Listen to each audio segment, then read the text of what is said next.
All right, so let's say you take your door panel off of your NA Miata, 1990 to 97, and this happens.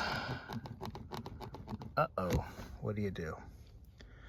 Well, hopefully we have a solution for this, and I'll show you how to put it in. So start off by removing the door panel. You're going to need a number 2 Phillips. And you're also going to need a pick to remove this cap here. This style door handle is unique, I believe, to the 94 and 95 and a half model years. So if you happen to have those 2 years, don't lose this because you can't replace these. They're hard to find. They don't make replacements. And I'm just realizing as I'm crouched in front of this car how small it is. Holy crap, this thing's tiny. You know, I got really lucky with this car because it doesn't have the typical wear and tear that these typically have by the time they're almost 30 years old. The only real issue is this right here. The plastic that they make, this is called the top rail, by the way. So when you're looking for this part on Moss Miata, which is where I got my new ones, you're looking for the top rail. And it comes as a kit for both left and right. And we'll take a look at those in a minute. But there's no wear and tear on the vinyl on mine. They're in perfect shape. But the problem is the plastic behind it has begun to disintegrate. And that happens with age. It's really an unfortunate inevitability. So here's the back side of the panel. You can see that these plastic standoffs that are molded in, they just break off. And there's nothing really supporting this panel anymore. The plastic, like I said, is just from age. It gets old and brittle, just like people. So, now this one has the optional Bodysonic stereo system, which includes these tweeters. And looking at the new panels, there are cutouts for these. You just have to cut the vinyl.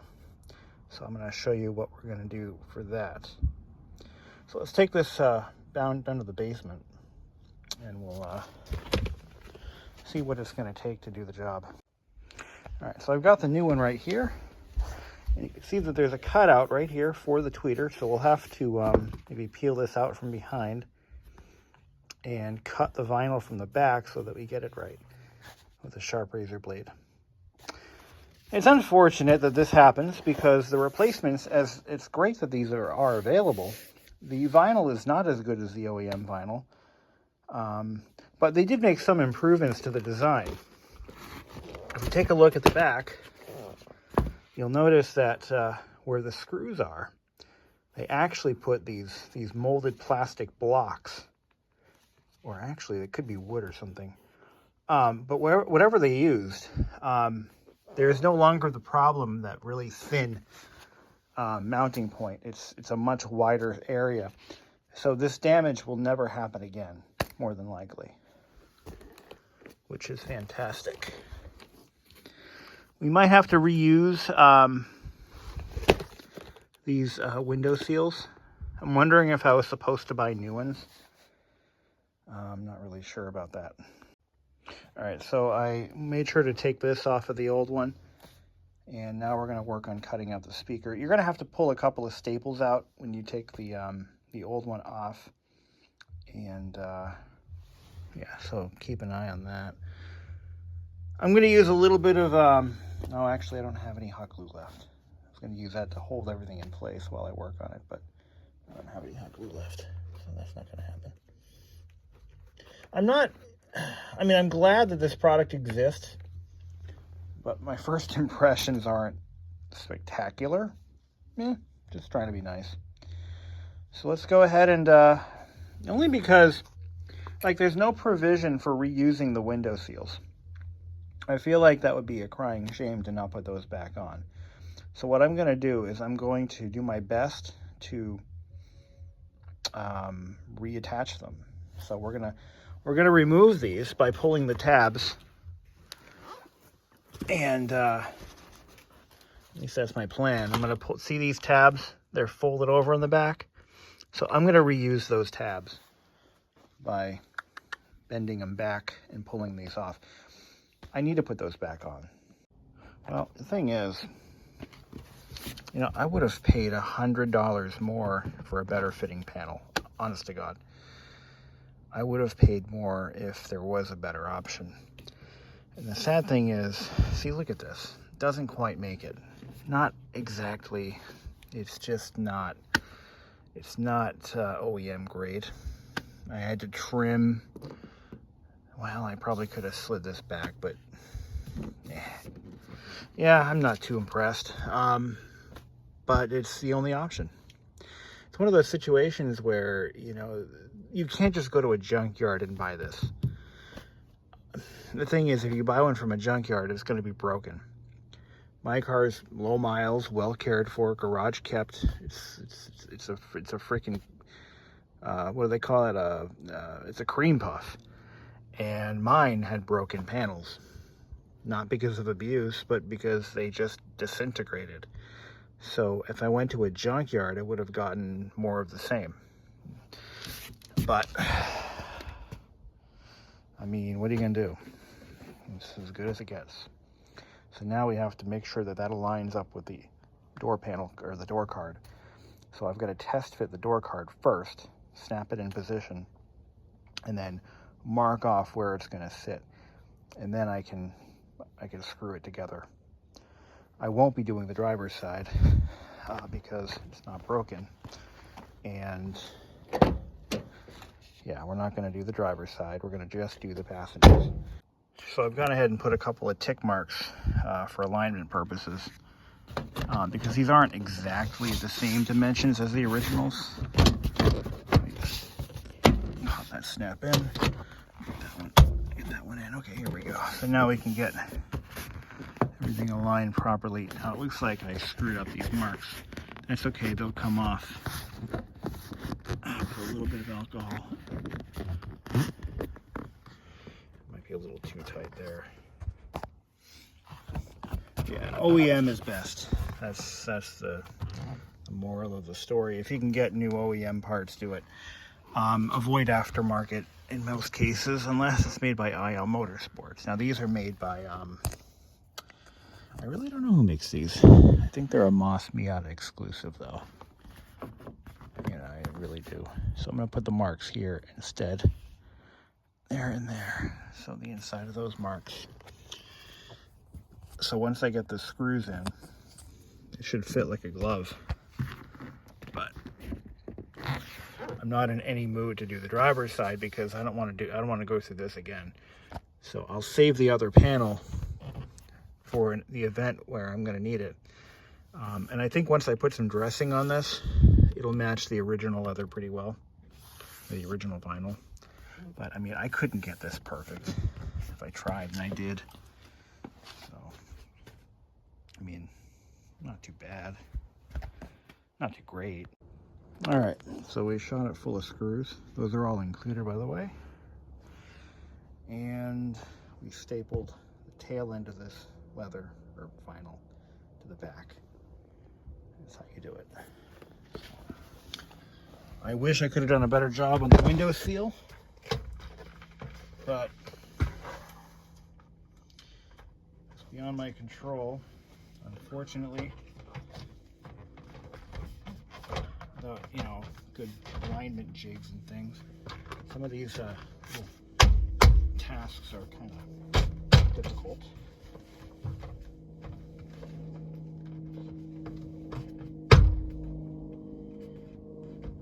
A little challenging.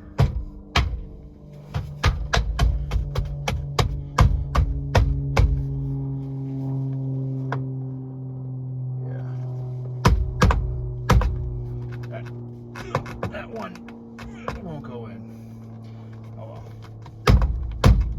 If we do get it in, it'll just pop right back out. So I'll show you in a second once I get this back together. This one, it just won't go in. That's okay. Really though, it's not that bad. It really isn't that bad. I'm a little whiny and I complain a lot, but I'll get over it.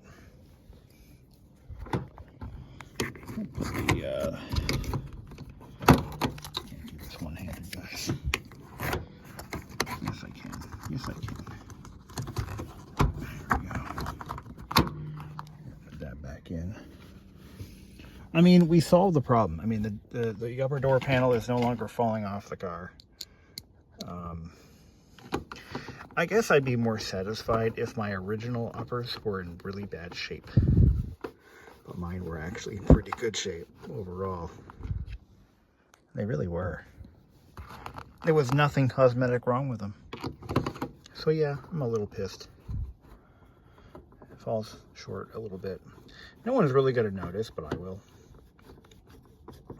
So, I am my own worst enemy. So I put a little bit of Mother's VLR. Gives it a nice glossy sheen. Matches the rest of the car now. This gap right here is present even in the driver's side, although not as prominent, but it's there. Otherwise, looks good. Not too bad. Looks worse than I mean, better than I. Yeah, worse. Getting these on was a pain, though. I will tell you that. I had to tuck the leather. So these clip in on the bottom and snap in on the top. And what I had to do was take my spludger tool. I use a metal spludger, and I tucked the vinyl back in. That was a little challenging. I got new upper seals here. I just got to figure out how to take these off. Hopefully I don't damage anything in the process. So what I got here are a set of IL Motorsports OEM equivalent seals. IL Motorsports stuff is made pretty well, so I had no issues buying aftermarket for these. I've already got their fender flares, splash guards, and the center console is made by them. So they make good stuff. I totally trust them. So we'll see how this removal goes. What you're supposed to do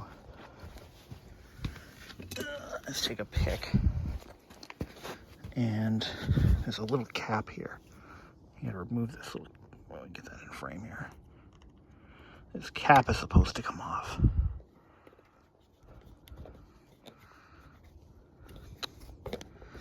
And there's one on the other side too.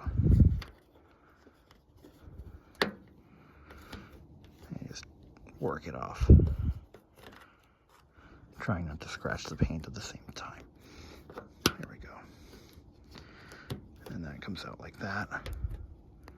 And the whole molding is supposed to pull vertically. You gotta take this one off.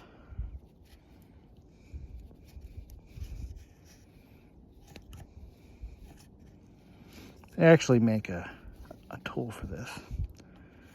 I just don't have one. I have a pick. So let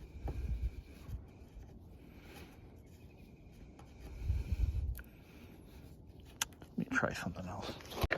I'm pretty sure I bought a trim removal tool on one of my Harbor Freight visits. Oh, I think it's in here. A little clawfoot thing. Oh, there's my other pick. Why is that not in the pick drawer? I don't know where that tool is. I'm not sure how to find it. It's probably lost to the ages. It's a little what did I do with it? Whatever. I'll just use whatever I got. How's this for shitty luck? As soon as you do that, the plastic clips will break naturally, and they'll fall into the door. So now I got to take the door panel back off again to fish out the broken bits. But literally just pull it straight up and carefully just yank it. You're gonna break the clips, it's okay. Although I think you're supposed to stick a credit card in here to unlock them, but I didn't do that. Maybe I'll do that on the other side. Whoops. All right, so you want to make sure you get the right one. And get those clips into position one at a time. And you're going to want to wash the door frame, as I did.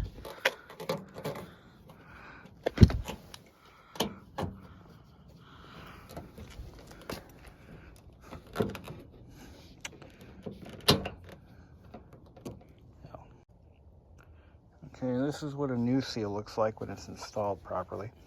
Now you'll notice there's a gap there. You might be thinking, oh my God, aftermarket strikes again. Not necessarily. Because same gap on this window. Good fitment though. Actually perfect. As good or better than OEM.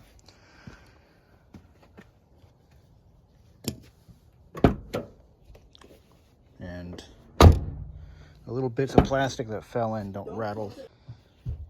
You're like a backseat driver for videos too. You need me in your life. Of course I do. I'm gonna leave my keys here. Okay, don't tell everybody that, because then they might steal your car. Do they know our address? Yes, it's on the front of the house. Just for that, I think all of your YouTube videos should like and subscribe and share. And don't forget to click that notification down below. What notification? The notification bell. I don't think I have that on mine. Yeah, everybody has it. Oh, all right. It's like a YouTube thing. Oh, okay. Must be new. And then also, Yeah? if you want to support our cats and our coffee addiction, please send your all your money to my Venmo. I don't have Venmo. All right, so we got this done. That wasn't too bad. Now let's go to the driver's side. This is good quality stuff. IL Motorsports, I'm telling you, their stuff is good quality. But yeah, that's not too bad. You know I'm not crazy about the perceived lack of quality of this part, but it does the job. I mean, it fixed my problem. It doesn't look bad. It's just not Mazda quality. I mean, it's just, call a horse a horse. It's not OEM quality. So let's do this one. I'm going to put the window down to make the job a little easier.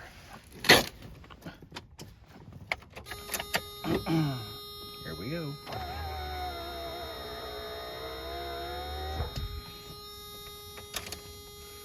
I hate that buzzer. All right, now you saw what I did. We're going to pull those little plugs in. We're going to rip it open, rip it up, tear it up. When putting the new ones on, before you do that, take a clean sponge and just do a little house cleaning. A little house cleaning. Put a little bit of car wash in here and call it a car wash solution. Why not? Do a sponge bath. Now, as far as I know, these have never been off. I don't believe these doors have ever been painted, although I was in question of that a while back. But I don't think that's the case. I don't think these doors have been painted. So there's that. Get ourselves a little polishing cloth. I may have to take the door panels back off again. And if I do, I may end up having to replace my top pad on my driver's door because it's probably going to break in the process. But I tried pulling those up with a credit card. It didn't work. I used one of my old credit cards. Didn't work. Okay, there's our new seal.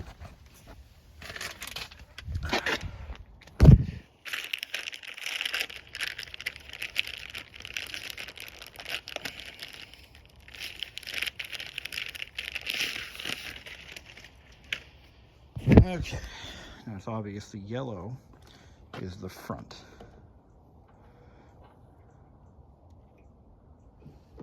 What the fuck? that correct? Yeah, it has to be. For a second there, I'm like, wait a minute. It's too short. No, it's the right one. Not bad. The only real issue that I have is these don't extend as far as the originals did. So you've got rub marks on the paint that, you know, they're gonna, it's inevitable. I mean, you know, whenever you replace a piece of trim, there's a chance that it could reveal previous wear and tear. There's not much I can do about that. If I were to have the car buffed again, they could put some special attention on that and maybe buff that out of the paint. But I'm not going to do that. No, I don't think I'm going to do that. The gap is about the same as it was originally. So IL Motorsports gets an A+ for me for basically perfectly duplicating the original top window seal. That's pretty impressive, actually. It's a good fit, does the job, looks good. We're gonna leave this alone. Oh, you know what? It's broken here. Maybe I will swap that out. Maybe I will, but not today. Today I'm done for the day. So maybe another day I'll go ahead and pull the door panel off on the driver's side. I know how to do it on this side. It is challenging, and there's aspects of it that I really don't like, but it's doable. Let's get in the car and see what it looks like. I gotta roll this car forward a bit. So now we're inside the car. You can see that this door panel doesn't rise up as high as it used to.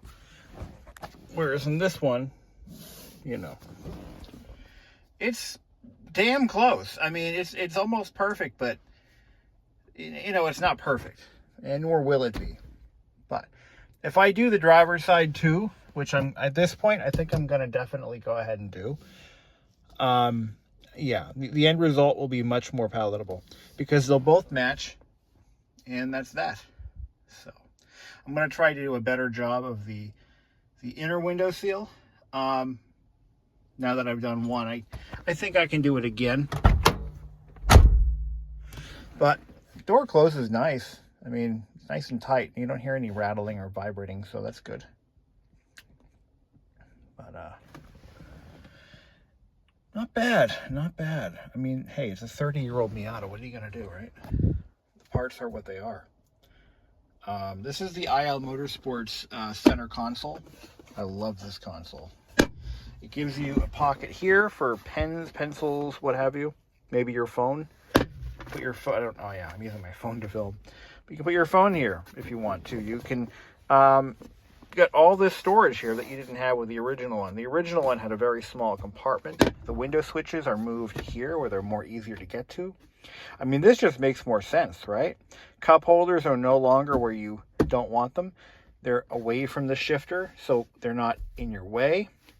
Put them on the side. Love it. Love it, love it, love it. Anyway. Well, I think I'm going to go head back in the house and finish up cleaning up the basement from what I was doing. So I got the stereo back in, by the way. Look at that. Look at that. So as of right now, that's done. We got Bluetooth built right in. It links up to my phone instantly. I love it. Sounds better than ever before. I replaced all the capacitors in the amplifier and power supply stages. I didn't do the little ones, just the big ones, the ones that really carry a load. Rebuilt the cassette deck, new belts, new pinch rollers. The CD player got a new laser block. But the real effort went into restoring this beautiful silver faceplate. It was stripped down, removed the overlays. Had to have these custom reproduced by a professional printing company that does overlays and they do overlays for big companies, aerospace, the military. So they're legit. These are made in the same process as the originals, because what happens to these are made of plastic. So over time with UV exposure, the faceplate begins to go to hell, as we all know. Anyone who's seen one of these stereos knows what happens to them. But these overlays, which are a thin, I believe they're polycarbonate, they tend to turn yellow, and they get brittle, and they lose their finish, so they get chalky. And then these little windows that are cut into them for the displaying, or that light up from behind, see those? These little windows, those tend to break out, and they just disintegrate. So the faceplate got a complete repaint, and then I clear coated it. Before I clear coated it, I applied my own custom decals. I actually made these myself. These are printed with a laser printer for durability and fade resistance on a laser printer. I print these out on a color laser, and I tried to match the existing Mazda logo here in terms of color. I got it pretty close. And so that I applied these after painting. I used Rust-Oleum. It was a satin nickel. It's a metallic or like a metal flake finish, and I just like the way it looks. If you want a more accurate color, you might want to try Universal Chrome, which is made by Duplicolor. You can get it in the auto parts stores. The clear coat that had to go on this after the decals were applied is Eastwood 2K Clear. I believe a company called Promax makes the same product. And I used a satin clear because these aren't supposed to be glossy. They're supposed to be satin. And after I did that, I applied my polycarbonate overlays. Now, if you're interested in buying a set of overlays and decals, you are in luck, because I am the only supplier in the entire world for those items. If you want them, I will sell them to you. The cost is $40 $40, and you get at least 2 sets of decals, and you're going to get 1 set of overlays. That includes this one here for the CD indicator. All 3. Little problem I discovered after they got back from the printer. I noticed something. If I put a CD in there, what's going to happen is you're going to see it at night. Okay, at night you see the CD in icon light up like it's supposed to, or CD load, whatever it's called. What happens is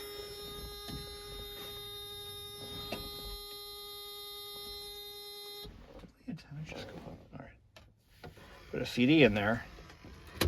Now you see it at night, okay?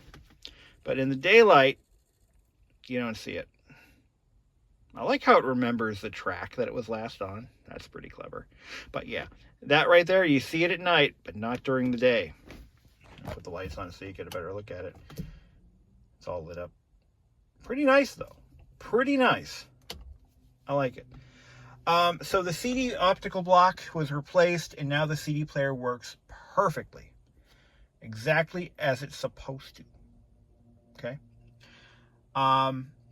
One thing I discovered is after I fixed that, replaced that assembly, it miraculously developed the ability of playing CDRs. 700 megabyte CDRs, no less. There was a discussion on a forum that says it's incapable of playing 700s, but it might play 650s, which is the older music-only format. That is incorrect.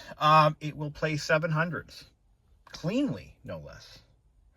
The reason that they lost the ability... So by the time CDRs became popular, by the early 2000s, mid-2000s, by that time, these stereos were already almost 10, 11 years old. Okay? 10, 11 years of constant use weakens the laser diode. So by the time people started burning CDs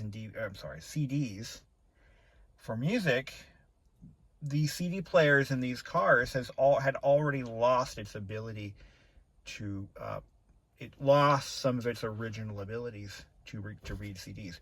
So they will read commercially produced CDs just fine, which is what's playing in it right now. And as they get even older, as they wear out even further, what happens is the laser diode further weakens, and you're going to be left with a CD player that either plays nothing at all, or it will skip without provocation. There is a possible solution to this where you dial up the laser power and you can regain that functionality a little bit. It won't be permanent. It's going to get worse. These things don't get better. And you will eventually have a dead CD player again.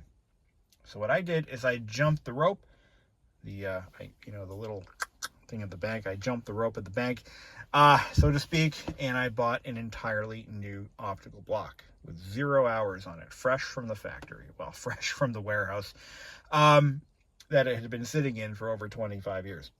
So I can now play all CDs, no problem. As for the cassette decks, now, most of the cassette decks fail in these due to aging belts. I've had 3 of these apart so far. One of them is this one. The belts were still good, but they were getting a little bit punky. So I put new belts in it, and it works great. The other 2 I looked at were parts radios, and they both have the same cassette deck. And the belts, there's 3 belts in there, and all 3 were turned to gum. So they do nothing at all. Something to think about. You can get the main drive belt easily. It's a standard size. The other 2, I cannot find. They're a very small belt, and I cannot find them. I've looked high and I've looked low. They're out there. I just haven't found them yet. They're just very tiny belts. And so the main drive belt ejects the tape. I have a tape right here. It ejects the tape. It takes in the tape, and so what it does is it reverses direction to eject. There's another set of belts in there. I just noticed my cassette light is out. Oh, wait, I have my lights off. So there's a second belt. There's 2 little belts. One of them drives the transport mechanism. It's like a shifter, like a gear shift. The other one rotates the head back and forth for direction reversing. And all of those were fine in mine, but the other 2 decks, those are melted. But yeah. So what happens is, if your cassette deck doesn't work, or if it misbehaves, so you put a tape in, and it might take in the tape, but it just goes haywire, and then the whole thing shuts down. The reason for that is an implausible condition, is how I put it. So there's a mode selector switch that detects the position that the transport gear selector is in. And if it's in the wrong position of where it should be, when there's a tape loaded, it just doesn't know what to do with itself. It just goes nuts. It might even shut the whole stereo down. Implausible situation, so it just freaks out. It's not programmed for that. Simple fix, replace the belts, and you should be in business. So like I said, I am offering a service, not a service, I'm offering parts. I'm offering the overlays and the decals. They are available as of right now, March 23rd, 2022. I still have some. If I get a rush of orders, if enough people ask me for these things, I will produce more. I am running out. I just shipped out my last batch, and I have a couple on hand for either misplaced or lost shipments. I have to prepare for that. And I also have a couple for some other radios that I've already committed to restoring for some people. So, if you send me a direct, not a direct message, but drop a message in there in the comments, and I'll respond to you, and I'll give you my contact info, and we can get the rest of these sold. I definitely don't want to hang on to them because I don't need them. So, all right. Well, thank you all for watching. And yeah, this came out okay. I can live with this. It's not a concourse quality car, and but that's, unfortunately, that is the best you're going to get in today's market for parts. So it is what it is. Until then.